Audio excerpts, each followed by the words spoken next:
atas kehendak Allah Subhanahu wa taala. Mohon maaf, sebenarnya Mas Kasut tidak punya rencana sebelum ini. Rencananya ini adalah kemarin malamnya kita bertemu di salah satu workshop goyang lidah yang ada di Panda itu. Jadi di sana akhirnya diberilah kesempatan kepada saya untuk mencari buah titik. Tentu saya sebagai putra asli Cerang dan juga istri orang Goha, maka saya memilih dua titik itu, di Belo dan di Goha. Di Belonya di Cerang, di Gohanya di kebetulan di yang siap adalah Masjid Godo, dan alhamdulillah sudah kita laksanakan kemarin. Insyaallah Ustaz kita ini adalah Ustaz Husain Rahman Al-Hafiz. Kita sudah hafal 30 juz. Masya Allah, rasanya kita tidak ingin cepat-cepat selesai dari sholat ya. Karena merdu suaranya Masya Allah luar biasa. Syukur Ustaz, semoga Allah Subhanahu wa taala selalu diberi kesehatan kepada kita. Karena beliau sekarang ini sakit, tidak enak badan sebenarnya. Tapi alhamdulillah kita bisa bersama dengan beliau di majelis yang mulia ini. Yang berkata akan memberikan waktu dan kesempatan insyaallah kepada beliau.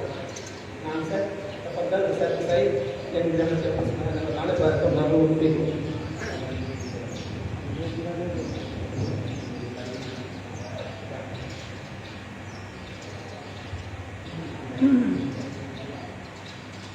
أعوذ بالله من الشيطان الرجيم بسم الله الرحمن الرحيم السلام عليكم ورحمة الله وبركاته.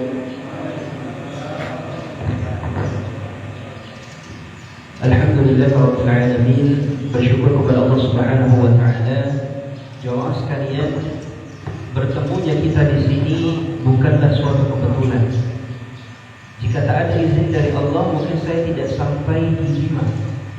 Jika tak ada izin dari Allah, mungkin jamaah sekalian tidak digerakkan hatinya untuk tetap bertahan setelah Jumat. Bisa jadi Allah izinkan kita hari ini berkumpulnya di sini, duduknya di sini, berdoanya di sini. Selanjutnya Allah izinkan kita untuk duduknya, berdoanya, hadirnya di depan Ka'bahnya. Amin. Maka hari ini jamaah sekalian, kenapa kita harus menyegerakan dan memaksakan diri kita untuk bisa sampai ke Baitullah? Karena ini merupakan panggilan dari Allah Subhanahu wa taala. Panggilan Allah yang pertama sudah kita tunaikan tadi, melaksanakan sholat Jumat atau sholat 5 waktu. Yang mana Allah panggil kita di panggilan yang pertama, Allahu Akbar, Allahu Akbar, terdengar suara azan, maka kita menjawabnya dengan kita melaksanakan sholat. Kalau kita sebagai seorang hamba yang baik, Allah panggil kita hanya 3 kali di sepanjang hidup kita, maka kita berusaha untuk menjawab setiap panggilan Allah Subhanahu wa taala. Kalau kita punya ayah bunda, maka kita berusaha sebagai anak yang taat, yang baik, menjawab setiap panggilan kedua orang tua kita. Kalau kita sebagai warga yang baik, kita menjawab setiap panggilan dari kepala desa kita. Kalau kita sebagai seorang murid yang baik, maka kita menjawab setiap panggilan dari guru kita.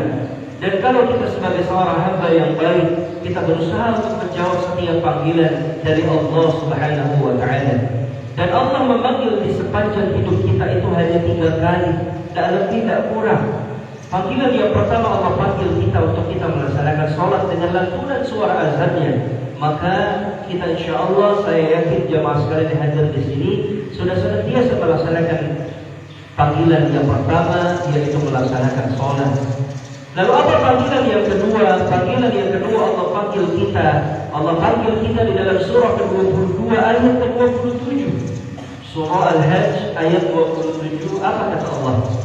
Allah Subhanahu wa taala berfirman, وَأَذِّن فِي النَّاسِ بِالْحَجِّ يَأْتُوكَ رِجَالًا وَعَلَى كُلِّ ضَامِرٍ يَأْتِينَ مِنْ كُلِّ فَجٍّ عَمِيقٍ. Allah panggil kita di panggilan yang kedua untuk kita bisa berangkat ke Baitullah. Maka kalau kita berbicara tentang uang, tentang Baitullah, kita tidak lagi berbicara tentang uang, jemaah sekalian. Karena Allah menyampaikan di dalam surah ke-22 ini, aku yang akan undang, kata Allah. Aku yang akan mampukan, kata Allah. Bahkan kata Allah, ya tukar jalan, kalaupun engkau datangnya ke Baitullah dengan cara berjalan. Wa ala kulli dhamir, walaupun engkau datangnya ke Baitullah dengan cara menaiki unta yang kurus sekalipun, atau diibaratkan kalau misalkan hari ini adalah dengan keterbatasan harta dalam hidup kita, ya'tina min kulli fajjin 'amil, kata Allah. Aku undang engkau wahai hamba untuk datang ke rumahku walaupun dari tempat-tempat yang jauh sekalipun, kata Allah. Maka jemaah sekalian dirahmati Allah Subhanahu wa taala, Allah mengatakan, menegaskan di dalam surah Ar-Ra'd ayat 11, innallaha la yughayyiru ma biqaumin hatta yughayyiru ma bi anfusihim. Sesungguhnya Allah enggak akan mengubah nasib suatu kaum sampai kaum itu mau bergerak untuk mengubah nasibnya sendiri. Maka Allah sampaikan bahwa kalau kita pengen ke Baitullah, bukan karena harta kita, bukan karena harta yang kita punya, tapi karena hati dan rindu kita untuk cinta kepada Allah Subhanahu wa taala, untuk kita bisa berangkat ke Baitullah.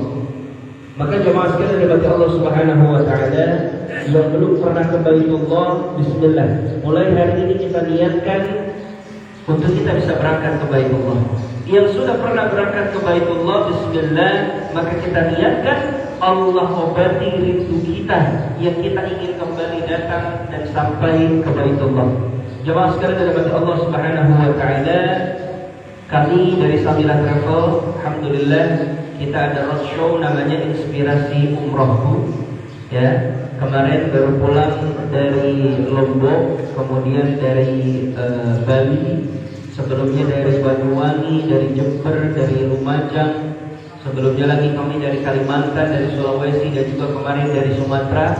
Jamaah sekalian, kami ingin mensyarikat, menyampaikan bahwa ternyata Allah mengundang seorang hamba untuk datang ke Baitullah bukan karena uangnya, tapi karena ada kuncinya, ada rahasianya, ada caranya. 10 tahun saya di dunia umroh, ratusan ribu jamaah yang sudah berangkat bersama dengan kami. Saya melihat ternyata ada polanya, ada caranya, ada rahasianya bagaimana Allah memilih seorang hamba untuk kita bisa berangkat ke Baitullah. Maka hari ini yang akan saya share kepada jemaah sekalian, bahwa Allah memanggil kita di panggilan yang kedua, yaitu datang ke Baitullah, karena panggilan Allah yang terakhir. Tidak ada panggilan setelah panggilan ini, kata Allah, kullu nafsin dha'iqatul maut illa lillahi wa inna ilaihi raji'un. Sesungguhnya kita ini miliknya Allah dan kita akan kembali kepada Allah.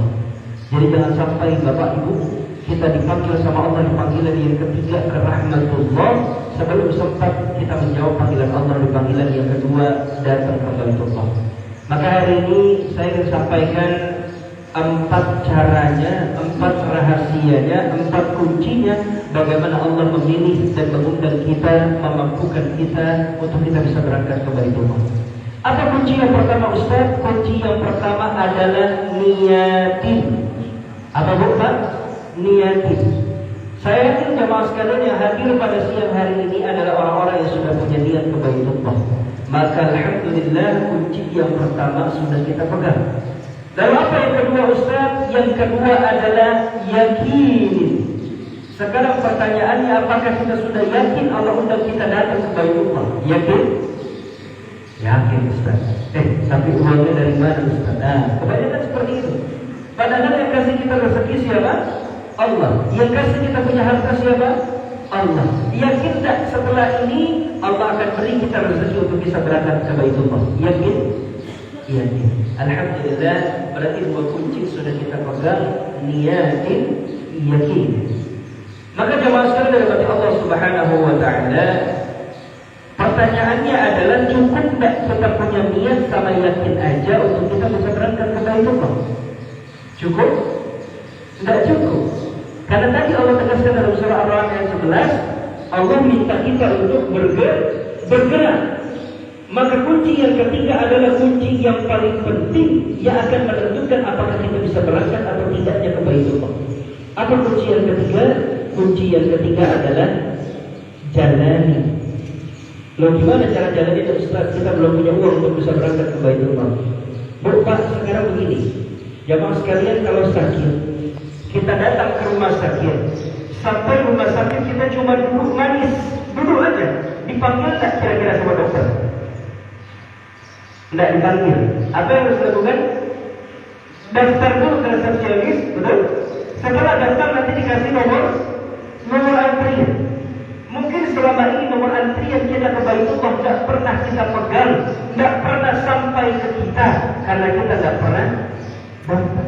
Kita tidak pernah menjalankan, tidak pernah nanya, Ustaz, harga umroh berapa? Kapan tanggal keberangkatannya? Berapa biayanya?